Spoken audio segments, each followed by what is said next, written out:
Então, ele é essa questão do nervo óptico, como a gente está vendo aqui em cima, está vendo? Por isso que ele também está na palavra Shema, não é? Shema, a gente tem um Ain na palavra Shema, que é o último da palavra Shema. Então, aqui, ó, é o que leva exatamente o nervo óptico que vai levar para o nosso cérebro todas as informações. É essa representação. Muito bem. E aí, dentro dessa questão de colocar tefilim, né? Esse posicionamento na cabeça, como colocar, isso é muito importante para os judeus, né? Acima da linha do cabelo, tem toda uma questão, né? Que eles colocam ali para colocar esse tefilim, o que não é um costume para alguns cabalistas, outros colocam, tá? É,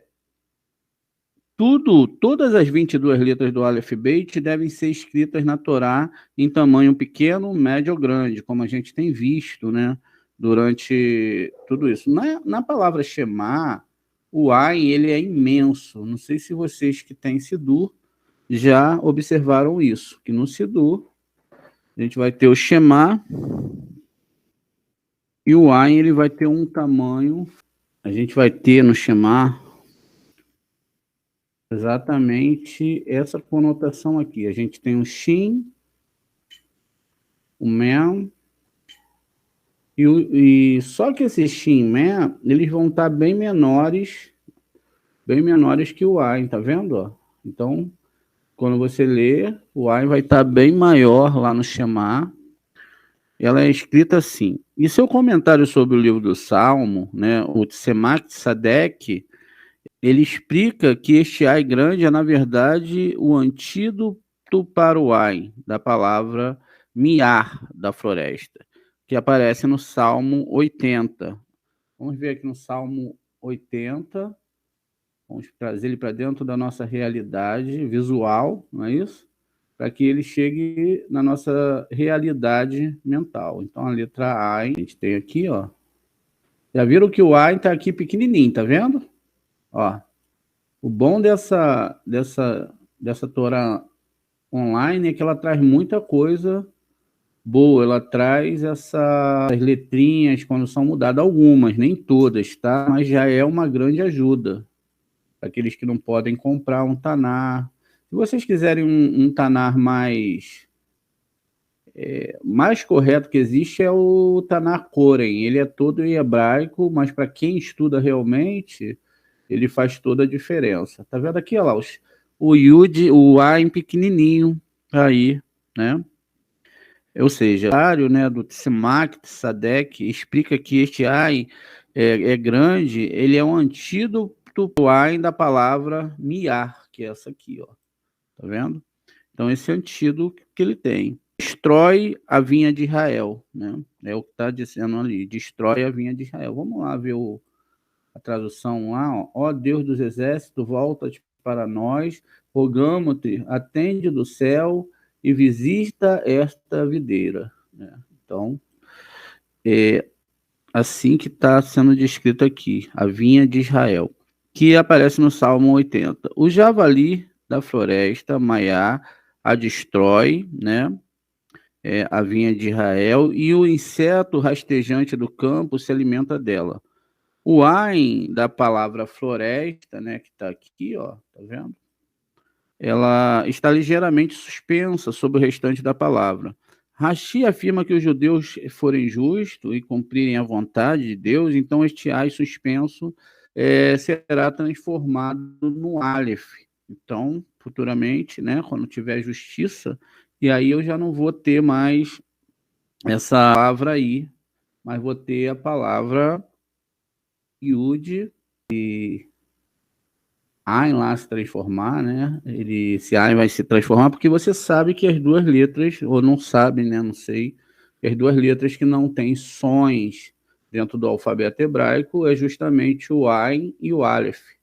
Elas não têm som, né? E aí o que acontece? Elas não têm som dentro dessa regra gramatical, elas são iguais, elas vão depender sempre e absolutamente dos sinais massoréticos, Aqueles que moram fora de Israel, né?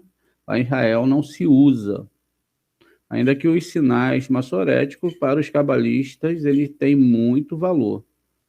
Então, aqui a gente vê que ela troca de lugar, né?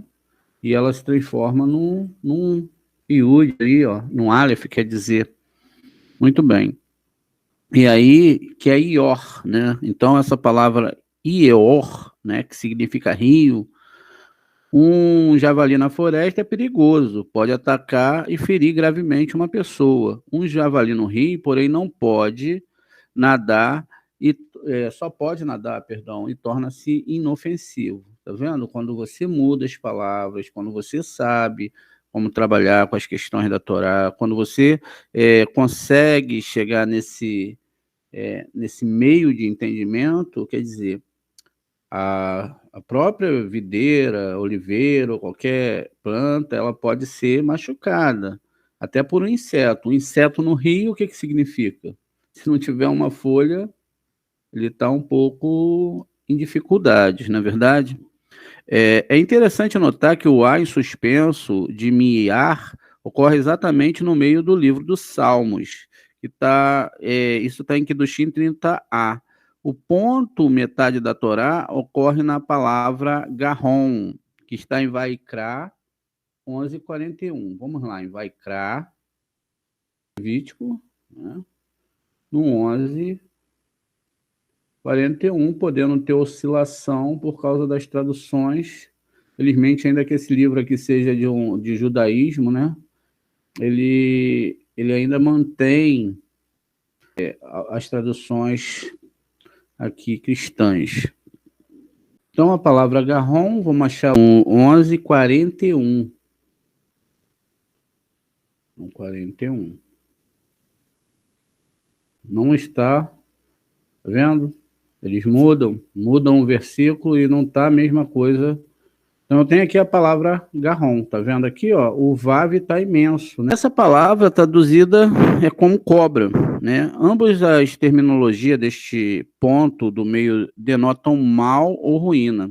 O poder da Torá, no entanto, é que com ela, né, todo aquele que estuda a Torá, e ele é meritório, pode partir em dois o javali da floresta e a cobra, a força do mal, expresso pela colocação dessas duas palavras em seus respectivos livros. A Mishnah explica que Ain, que é Mi e a Ar, representa o Ain de Esav e seus descendentes, a nação de Amaleque. Veja, se a gente pega a palavra Esav, não é? Vamos colocar aqui, ó. A gente tem que colocar, a gente tem que falar desse povo bacana aí de Edom, né? Seria Esav, né? Então, você vai ver que a palavra Esav, ela começa com um Ain. Olha lá, começa com um Ain. Tá vendo? Então, a gente não está falando só de uma cobra natural, né? A gente está falando de uma cobra mais peçonhenta, né? Mais perigosa. A Naja. Isso. Então, a gente tem aqui o Esav. E aí, para se tornar, esse nome se tornar Yeshua, né? É só trocar o Ain para o final e botar o Yud aqui na frente. Aí vira Yeshua, quer dizer. Por isso que é falado que ele é o próprio Esav, né? Que matou o povo de Israel. E também a palavra Amaleque. Também começa... São dois inimigos de Israel, né? A palavra Amaleque que a gente tem aqui, gente, ela é formada pelo um Ain também, um Men, um Lamed e um Uf, né? Então ela está aqui formada, olha lá, Amaleque. Aqui, na verdade, são duas letras, né? O final do nome Bilam, que tem o An, né? E o final do nome Balaque. A junção desses dois finais do nome desses dois inimigos de Israel formam um nome Amaleque. Muito bem, que no final vai dar a palavra Safek, que é dúvida, né? A dúvida é a inimiga, né? Então, eles tentavam constantemente destruir todo aquele que deseja seguir a Torá. Então o Hassedut vai declarar que Esav e Amaleque e seus descendentes tentaram esfriar a busca apaixonada dos judeus pela divindade de Hashem, pela sua Torá. Referimos-nos ao versículo, né, lá em Devarim 25:18. Vamos lá ver lá, para a gente trazer o nosso estudo sempre. Devarim 25. Então, quem saiu, né? Como eles saíram ao encontro no caminho, feriu a tua retaguarda, também os francos que iam após ti, estando tu cansado e afadigado, e eles não temeram a Deus. Mesmo assim, eles caíram de pau em cima do povo hebreu, né? E eles não tiveram, né? Ele atingiu vocês que estavam mais atrás, ou seja, aqueles que ficavam mais atrás lá, cansados, não tinha mais vigor. Então eles caíam dentro, e é esse que eles matavam mesmo, né? E aí aqui a gente tem a palavra carer, tá vendo? Que é esfriou. Depois a gente vai estudar isso mais à frente, conforme a gente chegar nos próximos níveis das letras hebraicas, que é só início, né? A gente também vai entender mais essa palavra que esfriou, tá vendo? Então ele esfriou a vontade do povo hebreu de seguir a Torá, porque eles realmente tinham aquela vontade de destruir, fazer eles pararem, né? De seguir a Torá. Então lá vai falar que eles foram fortes mesmo, né? Edom, Esav, não brinca, eles são para destruir mesmo, não é para brincar não, tá? Não é para brincar de revelação, não é para brincar de que vai ganhar carro, nada disso, é para destruir a alma mesmo, para você não levantar mais do pó, se você não estudar a Torá com toda a força da tua alma, não botar isso como a ponte principal, é para destruir mesmo, é para acabar com esse corpo que você tem nessa vida. Muito bem. E então, eles esfriaram, né? A questão aqui, a nação de Amaleque, existe lá fora do povo da Torá, ou também dentro de nós, na forma de Yetzirah, a má inclinação. É ela que nos diz, esfrie, para que você está estudando a Torá? Para que você fica perdendo tempo? Oh, vai viver a vida, não estude essa Torá, as pessoas estão muito bem lá fora. Então, toda essa força realmente é esse Esav, né? Como seu irmão Jacob também conhece as leis da Torá, porém ele diz, ora, não leve a Torá tão a sério. Você não será o primeiro a pecar, não será o primeiro a não colocar as leis da Torá dentro de você, a entendê-la profundamente. Esfrie, não é tão importante você estudar a Torá. Portanto, o Ain do Shema grande, porque o Shema expressa a nossa aceitação incondicional do jugo de Deus, conforme ele nos julgar, da forma que ele desejar, trazendo o que ele quer trazer, a gente vai falar sempre a mesma palavra, Ganzul Letová. Ganzul Letová. Eu não entendo agora, mas futuramente eu irei entender. Então, tudo é para o bem, né? Não é isso? Então,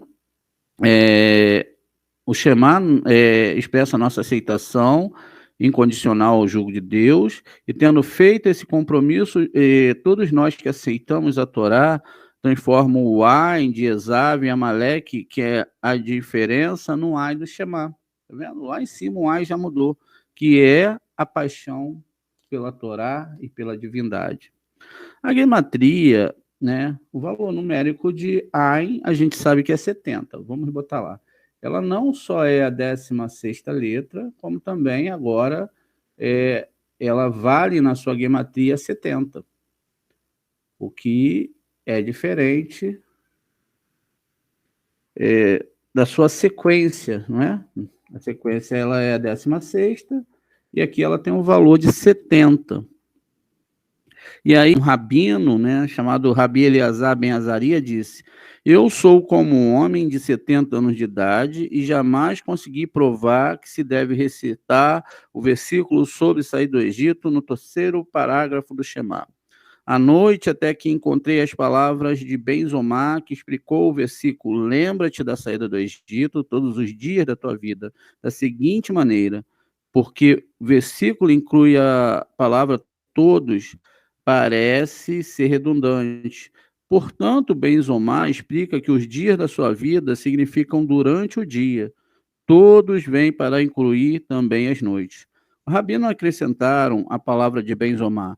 Os dias de sua vida se refere aos dias deste mundo, o mundo no qual estamos vivendo atualmente. Todos os dias, porém, inclui os dias de Mashiach, né? Surgem agora duas questões óbvias. Primeiro, por que é importante que Rabi Eleazar ben Azaria tenha dito eu sou como homem de 70, quando pronunciou o seu discurso inaugural?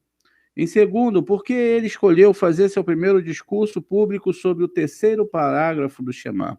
70 representa alguém que está no controle total dos seus atributos emocionais. Como vimos lá no CAF, né, alguns dias atrás, as 7 características emocionais gerais. Cada uma dessas 7 características, por sua vez, contém 10 níveis. Os 3 do intelecto e os 7 da emoção. Quando um indivíduo tem totalmente refinado todos esses 70 níveis, ele, então, está apto a liderar e ensinar os outros. O Rebbe disse certa vez, primeiro você deve tornar-se um mestre sobre si mesmo, um mundo pessoal interior, depois, então, você deve dominar seu ambiente familiar. Somente, então, você pode se esforçar para ser um líder no mundo. Aos 70 anos, ou como 70, depois que alguém adquiriu a força e visão necessária e atingiu esses 70 níveis de espiritualidade, o indivíduo está apto, então, para ser um nasci, ou seja, um líder dentro de Israel. Qual é o trabalho de um líder? Trazer redenção ao seu povo. Vemos agora o brilhantismo do primeiro discurso do Rebbe Eleazar ben Azaria. Não foi, né, meramente um discurso, foi uma declaração de missão, como será explicado aqui. Etimologicamente, a palavra hebraica para Egito, Mitzrayim, né, significa restrições e limitações. O trabalho de um nasce é ajudar seu povo a livrar-se dessas limitações gerais ou autoimpostas.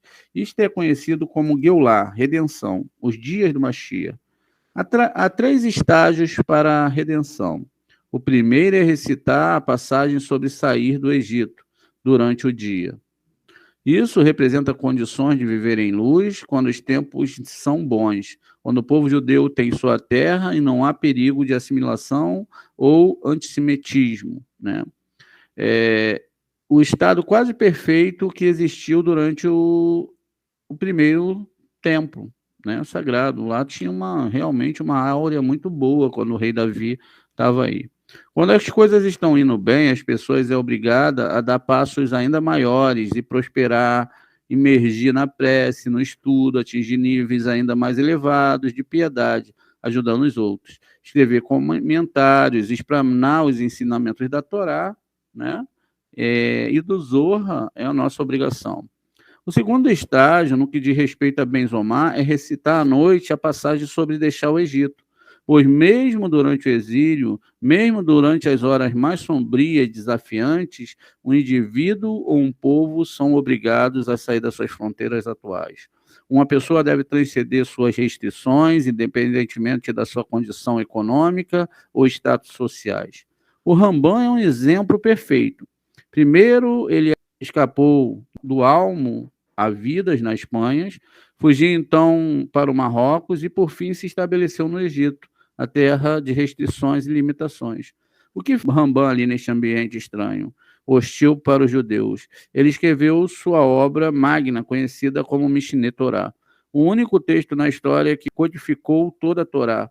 O Rambam não apenas transcendeu suas fronteiras, como se transformou.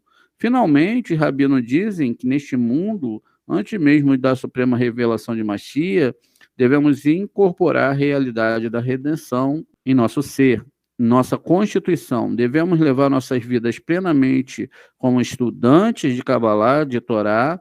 Devemos sair incondicionalmente de todas as fronteiras, seja elas materiais ou aquelas da dúvida, do medo. Um líder, uma pessoa que estuda a Torá, motiva seus seguidores a dar aquele salto. O líder, dentro de cada um de nós, pode efetuar a própria redenção individual.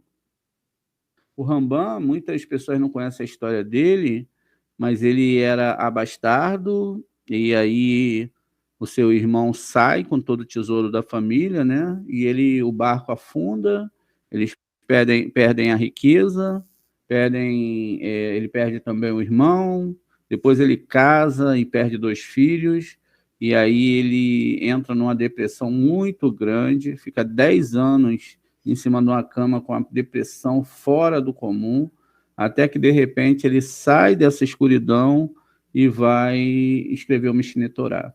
Quer dizer, a vida dele não foi fácil, ou seja, ele precisou realmente sair daquela profunda dor que ele sentia por causa de algo muito grave que tinha acontecido na vida dele, para então romper com quem ele foi. Só para a gente deixar um pouquinho mais claro, ele foi a reencarnação de Esav, né? Por isso que ele sabia tanto de lei, por isso que ele conseguiu trazer tanta coisa da Torá. Ai significa olhos, como está escrito, e seus olhos, né? Então, por que ai, né? Ai, olhos se escreve da seguinte forma. Olhos aqui, vocês vão anotando aí, conforme eu vou falando, senão a gente perde muito tempo de aula eu escrevendo nome a nome para vocês. Então, Eineha, né? É a versão como se escreve. A gente não tem como colocar os sinais maçoréticos aqui, mas vocês podem escrever aí ei, né? Como se a gente falasse ei, N-E-C-H-A. C-H faz som de R-R. Eineha. Os olhos verão seu mestre, que é Deus. Outro versículo diz que a glória de Deus será revelada a toda a carne. Verá junto aquilo que a boca de Deus fala. E somente aquele que é como 70, alguém que refinou cada um dos 7 atributos emocionais, como explicado acima, pode atingir um nível de ver a divindade neste mundo. Com essa qualidade de percepção, a pessoa pode liderar a nação à redenção. Além disso, Ain também representa Azer. O próprio nome de Rabi Eliazar ben Azaria íntima uma salvação especial vinda de Deus. Eleazar em hebraico, né? Significa Deus é minha salvação. Azaria significa minha salvação é Deus. Isso explica a declaração de Rabi Eleazar ben Azaria. Eu sou como um homem de 70 anos de idade, pois Rabi Eleazar ben Azaria adquiriu todas as qualidades necessárias para a liderança, porque Deus foi sua ajuda e salvação. E, portanto, foi dotado com essa rara qualidade de liderança com tão pouca idade. Este, então, é o significado de ser um líder, visualizar, ver a redenção e transmitir a mensagem aos outros. Assim, a pessoa transforma um Ain, né, de Miar, no Ai do Shema, onde alguém pode elevar os próprios olhos e ver a Deus. Então,